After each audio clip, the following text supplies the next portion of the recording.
All right, so we're closing out the conference. We're about to do the keynote presentation on the blurring the lines between traditional sports and esports. I'm excited. Jennifer from Kite Studios is awesome, and I genuinely think we're going to bring this place down. So I'm excited. Let's do it. Guys, I'm incredibly excited to be here. My name is Patrick Dees. I'm the co-founder of the Fan-Controlled Football League, which if you're not familiar, you're going to be very soon. We're going to spend a lot of time talking a lot about that and kind of the fusion of traditional sports and esports. But before we dive into that, I am incredibly excited to introduce Jennifer from Kite Studios. They are like literally one of the coolest VR developers on the planet, and I wanted her to tell you, no, they are. And Jennifer, why don't you tell everybody like what you do, who you are? So we've done a lot of different types of experiences, and over the past year and a half, we've actually gone back to our roots, and we're developing an original VR game called Babylon Battle Royale, which is a wacky game where immortal babies fight for world domination. It takes place in the future. I should explain that a little bit further. It takes place in the future where humanity has discovered immortality. We all take a pill. We get frozen in the bodies that we're in. And nobody thinks about the consequences for the toddlers. They get frozen in their baby bodies. And so they form this Vegas-style extravagant world where they fight for riches, fan, world domination, showboating, taunting, you name it. These babies are running wild.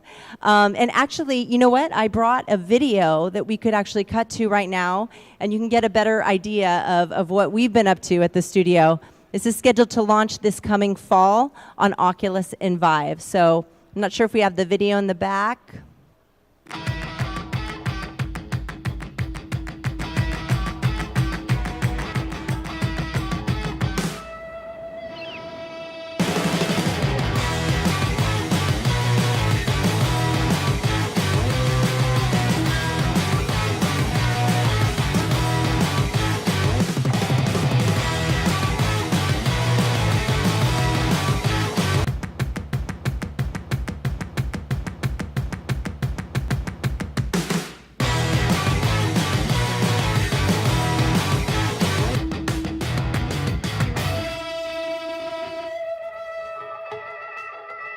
So that's something a little wacky and fun. Thank you. That is the right reaction, because literally I got a chance to play this at E3 just a couple days ago, and it is unreal. I mean, very literally, I'm pretty excited about it. It's a lot of fun. We're having a blast, and we're launching in 3 phases. That's coming out in fall, and we're going to start with a kind of a traditional PvP combat arena style gameplay. We're going to move into interactive spectating, both in VR and desktop. So there will be ways for audiences to participate and interact.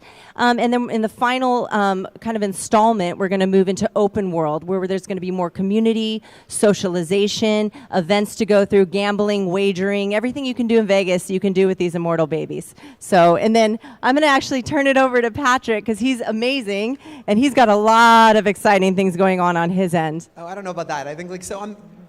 My goal here is that you and I talk through some of this stuff. She's a VR expert, and we're doing some really fun stuff. And we've quickly become best friends. So this is going to be this like this mutual appreciation society up on stage.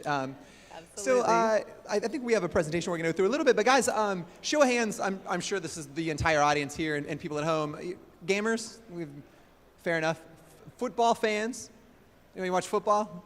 Awesome. So you're very much going to dig what we're about to do. So again, my name is Patrick, the co-founder of something called the Fan-Controlled Football League, and that is exactly what you would think it is. And let's start going through this presentation. I'm going to talk to you a little bit about how we got to that, and what that is, and how like where we've come from and where we're going. So if we can cue up this the deck, let's start going through this a little bit. Future sports is interactive. We'll keep going. Next slide, if you would. Now this is a bummer. This video doesn't play. You're gonna have to take my word for it. This is literally indicative of the current fan experience. He basically runs through a television. We've all been there. We get asked this a lot. Like, where do you guys come up with this idea for a fan-run league where fans literally make every decision? And I don't think anybody that watches professional sports hasn't had this idea. Everybody wants to call plays. Everybody wants to get more involved.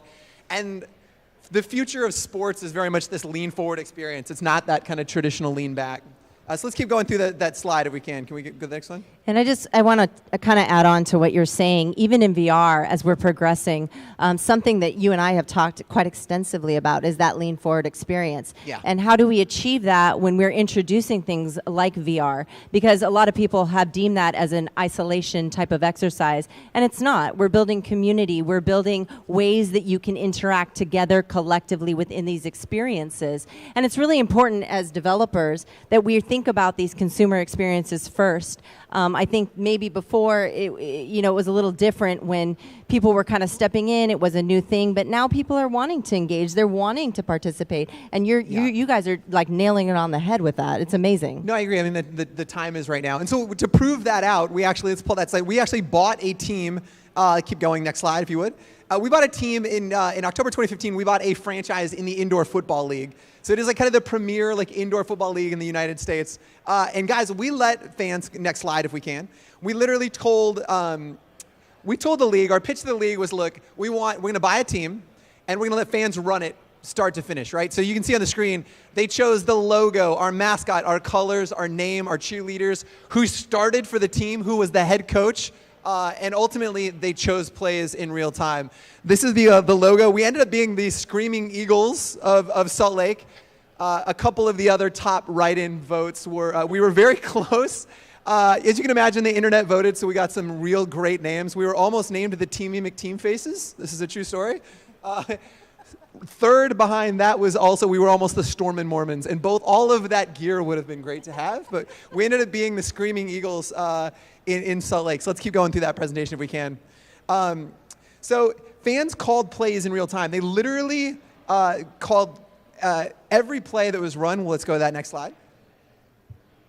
And on February 16, 2017, the Screaming Eagles made history. We called an entire game, start to finish, calling plays the entire time. Next slide, if we can. So we very quickly realized that Twitch was where we should be. You guys, people in the audience, you guys watch Twitch? Yes, right? Like that is, if football is going to be interactive, that's where it needs to be. You guys know Twitch plays Pokemon. Does this sound familiar? You guys remember this experiment? It's crazy. So we decided literally we were going to do Twitch plays football. And we built a chat integration where fans were literally calling plays through chat. And the media took notice, right? Like, so you can see some of the USA, Forbes, Slate, GeekWire, Sports Illustrated, Fortune, all of those things say, look, what are these crazy people doing? Next slide, if we can. And our team, it was a crazy event. So we had north of 1 million people watching our games. We had people call plays in over 100 different countries. You have to understand the average attendance for this league is like 2,500 people would attend a game. So very quickly we realized 100 separate countries were calling plays. They called 19,000 plays that were called the game, and it worked. We finished with a third-ranked offense in the league. And let's keep going if we can on the presentation. So the next move is, what are we doing? And that brings us to current, which is where we're the fan-controlled football league. So if we can go perfect. And if you can play the video, I'm going to show you guys a video a little bit about what we're intending to do. We're kicking off here middle of next year in 2019. So I'm excited to show the video. We'll show you a little bit about the fan-controlled football league. This is so dumb. I understand all these marketing people, they want to make it interactive for the fans. What you need to do is keep the fans at arm's distance. You give them a good product. You win the game. Let them have some good eats while they're sitting there stuffing their faces.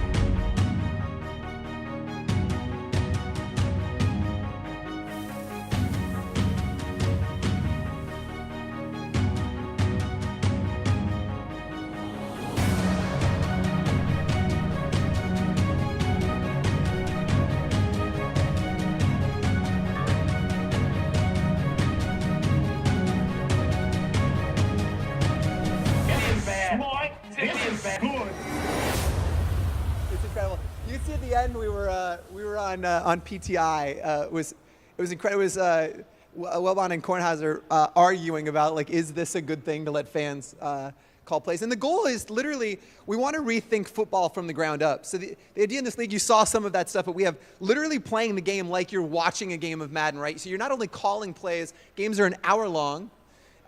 You literally shot like that Madden point of view, like from a drone the entire time. And the goal is that to really introduce technology in this league from the ground up.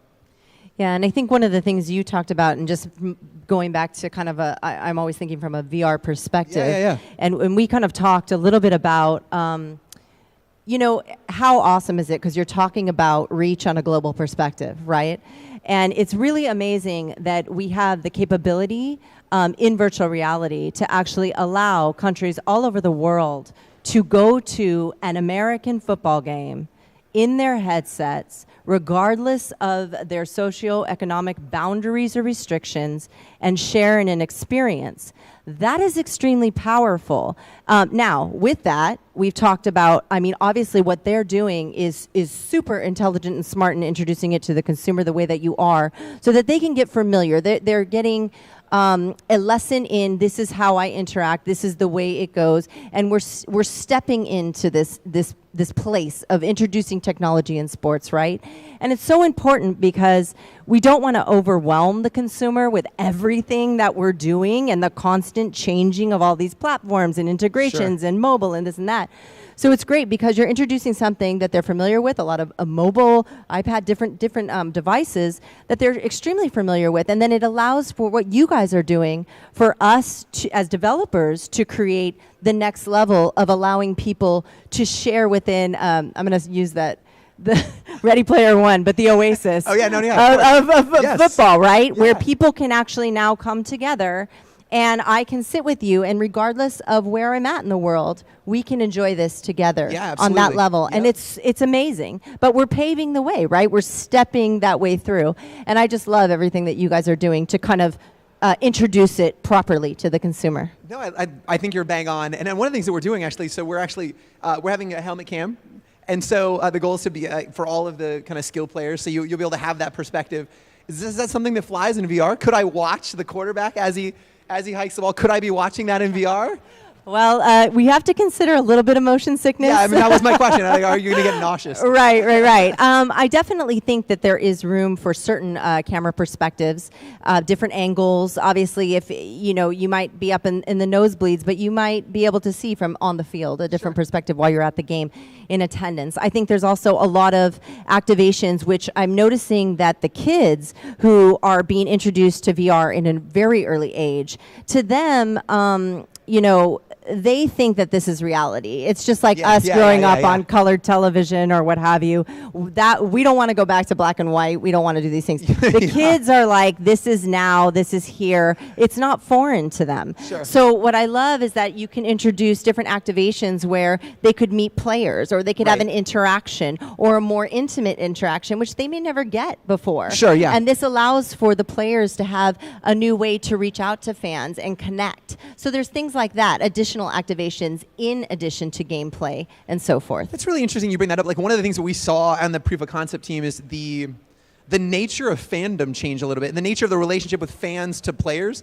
So we would have, I think we talked a little bit about this off mic, but like our fans would all be allowed onto the field, and they would meet the players.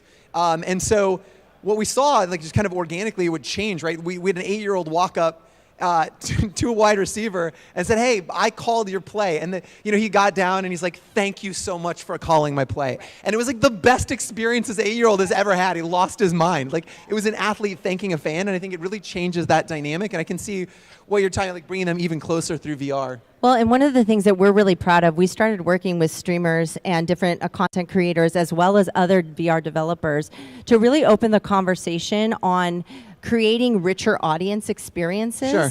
And one of the most powerful things that we're very excited about is, especially in the esports arena and environment, is that you have a child that maybe really looks up to this gamer, that really is studying all their moves, and they are just diehard fans. Not even children. Like, we saw the reaction to Dr. Disrespect earlier today. Yeah, totally. Unbelievable. Kids, adults, Yes. everybody.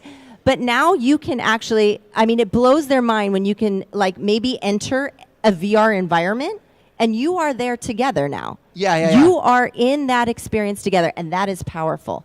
That is a whole new fan experience. And that's something you guys are looking to implement, right? That's a big part of your game, is that spectating, right? Absolutely. So interactive spectating is huge for us.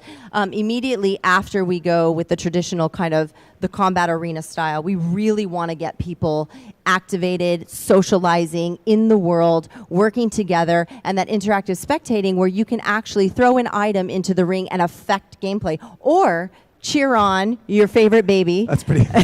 Your favorite immortal baby. Your immortal baby. Cheer them on, come a dedicated fan, and be able to just interact and be right there. We no longer need that barrier. We can actually go in there together. And very literally, I can't wait to spectate your game. It's so good.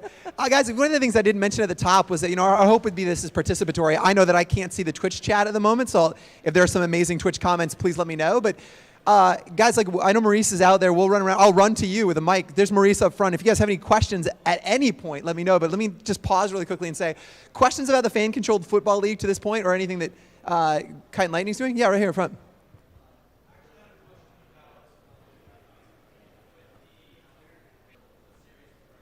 Amazing question. For people that might not have heard at home, he said, let me just paraphrase. What I heard was, how do we incentivize people to call the right plays and not just punt every down because it's funny? The Teamy McTeam face of play calling. That's a great question. So a couple things. So one, our algorithm determines, you're only given a number of options that are actually, the secret is that they're all plays that we want to run. The algorithm says, based on down and distance, here are the plays that we think that we should be running, but you choose as a fan which of those plays we should be running in that scenario. Additionally, because fans are such a big part of it, we track all of the fan statistics. So very literally, you'll see player leaderboards throughout the game, but you'll also see fans who's leading both in how many yards in the air, how many yards on the ground.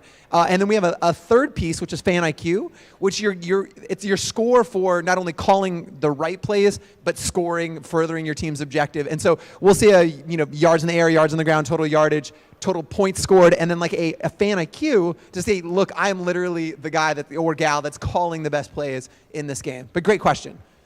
So, yeah, it was great for the proof of concept team. My mother, my whole life, she doesn't know what I consulted in wireless. I've been in technology my whole life. And my mom literally can't articulate what I did for a living. Not once has she ever been able to explain to anybody. Last year when we had the proof of concept team, she knew she could go Eagles and that she couldn't screw up the play calling. So she was like, my mom literally never watched a football game in her life, just called every play. It was literally the best. Any other questions at this point? Cool. Oh, yeah, William. I think we've got one in the back, and then we'll come back here if that's okay. Amazing question. So a couple things that we're thinking through. So we're actually, because this is football thought from the ground up, for the digital fan, we're not playing in an arena. We're playing in imagine a studio, right? It's a television studio. So there'll be about 1,000, maybe 1,500 people there live. But there's all kinds of cool things that we can do. Actually, one of the things, we've got a badging system where if we wanted to, on a certain play or a certain drive, only people who've donated it, the American Red Cross can call a play. Or the Brewster Center for Battered Women, one of those types of things. So there's ways we can very easily segment that by through this badging system. But yeah, absolutely. But yeah, that's a great point. We're not going to have that many people live because, we saw in that proof of concept team, 100 different countries call plays. Geography doesn't matter anymore. I don't follow a basketball team because they're in Boston or New York or LA or the Bay Area up here. It's based on their team identity. And each of these 8 teams is going to be diametrically different than the other teams, right? So think Survivor. If you show of hands, have you guys seen Survivor? You know the show? Nobody wants to admit that. I don't watch the show, but I know about it, especially because there are 8 or 10 roles on that show that are the same every season. They recast them, but there's always a villain, and so our league is going to be very similar. Each team's going to have its own archetype. Right? So you'll be able to choose who you want to align and who you want to be a fan of. So great question. We get 10? Great. Any other questions at this point? Yeah, go, please. So he asked if we are looking at other sports and then potentially even into esports. Really good question. So yeah, so this fan control, so again, like the team one was the proof of concept. This is the proof of concept league. And then the goal is then we go build leagues in almost every sport, right? So we think it lends itself very well to baseball. I don't know if you guys saw IMG is producing our games, one of the biggest kind of production companies in the world. They built the world's largest cricket league in India. Over 1 billion people each week tune into those games. And so they want us to have a fan-controlled cricket league. So that's up next. And so, yeah, we very literally believe that the future of sports is this way. Like, we had a chance to talk with Major League Baseball, and I don't think it's a surprise to anybody that they're aging out of their demo.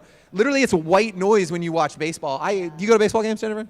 Occasionally. Yeah, okay. But it's there to like get a beer and not shoot often, the breeze, but sometimes. right? Yeah, no, yeah. It's definitely not. You're not following it's not along. The same, right? Correct. So I think that there's an opportunity to get a whole new generation of fans. Like I know I for one would be way more into baseball if I had some interaction. In fact, like the only reason I'm even into football is because of interaction. Like I grew up, my father is literally the best human being on the planet, amazing dad. But like I think a lot of guys and gals growing up, their father and mother taught them about the sports they would watch. My dad never knows anything about football, right? So I had a different experience. I would actually watch Madden, play a lot of Madden, and then spend time on the weekends teaching my dad about what was going on screen. So that's what I learned, what a 4-3, a 3-4, what a blitz, a prevent defense was. So for me, like the idea of sports and having control of the narrative have always kind of been married. Just always. Well, and I think to kind of expand on something that he touched on is that we have to remember that Generation Z coming up, they want to interact with the content. They want to have an investment in it. And that's something we really have to pay attention to and we can't ignore. And, you know, live events, even outside of sporting, because I actually used to mount shows for casinos years ago when they were trying to revamp variety and different things of that nature. And it was very interesting because it was how do you get the butts back in seats in the theaters? So we're faced initially with a similar problem and now offering a solution where we can speak to a younger demographic. They can have an investment in what's going on and get more involved so that they are more engaged. And that's something that's organic to them and that generation. So it naturally is going to populate and then rebirth a new way, you know, and it's not that the old way is going anywhere. It's just we're expanding. Exactly. That's a great question. Like, just again, because I can't interact with the chat, and I am so sorry. But show of hands in the room. How many people like watch Overwatch League in here? You guys fans? Like, so like, how cool is the Overwatch League? We're actually working with the same guys that do their extension, right? All the stuff that's going on the screen, they're helping build that out for the FCFL. So like on top of being able to, I think interactive video and interactivity as a whole is how we're going to consume everything. I think interactive video is the future. But like, they're building out our extension so you're not only calling plays, you can click into players, see their virtual card, follow them on Twitch, tune into their Twitch channel where they're broadcasting live from their point of view. So I think, I couldn't agree more. Yeah, so, absolutely. Thanks, Maurice. How are we doing on questions? Anybody else right now? Yeah, I know. This is it's the end. Loud. I know. It's the end of an awesome early. event. I know, totally. Well, let me keep going with the presentation if I can. We'll talk a little bit about, especially because there's a slide here that talks a little bit about technology that we want to implement. I want to hear your take on what we're able to do. So can we pull that? There we go. You guys hear that a lot. We are built on the blockchain. So you hear that a lot, blockchain technology. We're into blockchain for two reasons. One, we're putting the lives of our players in the hands of fans. And if you hear a lot about blockchain, essentially what blockchain gives us is transparency, right? So we need, players need to know that those votes, whether they made the team or they didn't make the team or they called the player or not, they need that transparency. And so that's essentially why we've built this on the blockchain. We had some pretty controversial votes in Salt Lake, and people didn't believe you either way. So we went out to find a solution for that. Okay, next slide if you can. This is a little bit about the game. So again, 7-on-7, it's incredibly fast, 8 teams, they're 18-man rosters.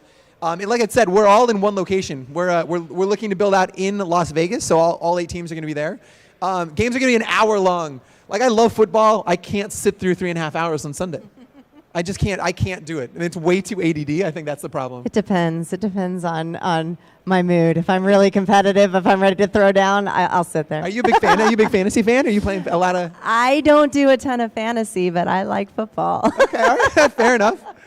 We'll go to the next slide if we can.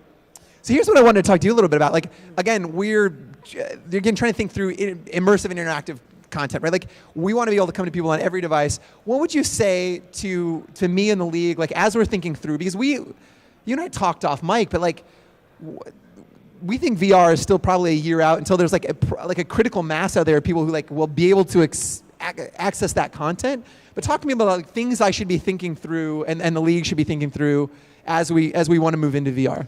Once again, is introducing things, I think, a little slowly. I think we need to be realistic and understand that we are looking at least a year to 2 years before you're seeing mass adoption in a fully saturated market. I think our studio has always anticipated that. That's not a surprise to us. We always knew it was going to take some time. Of course, with the wireless headsets and things becoming more affordable, obviously with the different mobile integrations in VR, all of these things, these are all helping the cause, which goes back to still the responsibility of making sure that if you aren't in VR, we create an engaging experience as a whole that's going to make you curious and want to enter VR. So meaning like not only, because if you're in the headset and you're in first person, you're in your HMD and you're experiencing this awesome experience and people aren't in there with you, then it's a little bit like, oh, I'm watching and that's great, but I'm not really there with you. It's now an isolating experience. Right. Now with different multiplayer, different social experiences where you can enter together, and we can now do this and have fun, which is awesome. Because like my husband and I will go in it and have a great time. Sure. And we'll spend a long time. We lose track of time because we're just laughing at each other and having a fabulous time. I believe that. But my point of all of it is just really thinking about how do we make this enjoyable, not intimidating to people? We really need to baby step, no pun intended, because we have immortal babies. But we really need to baby step and really think about how easily accessible this experience is going to be as developers. We need to walk before we run. And then I think as people get used to the technology, as even the hand controllers, how many of you have tried the Oculus hand controllers but only a couple of you, right? And when you put somebody who's used to a gamepad in the hand controllers, there's a learning curve there. And how do I adjust? How do I express myself? How do I do my moves the normal way and the skill set that I have? Yeah. How do I adjust this? This is a whole new tool, which is an awesome tool once you get used to it.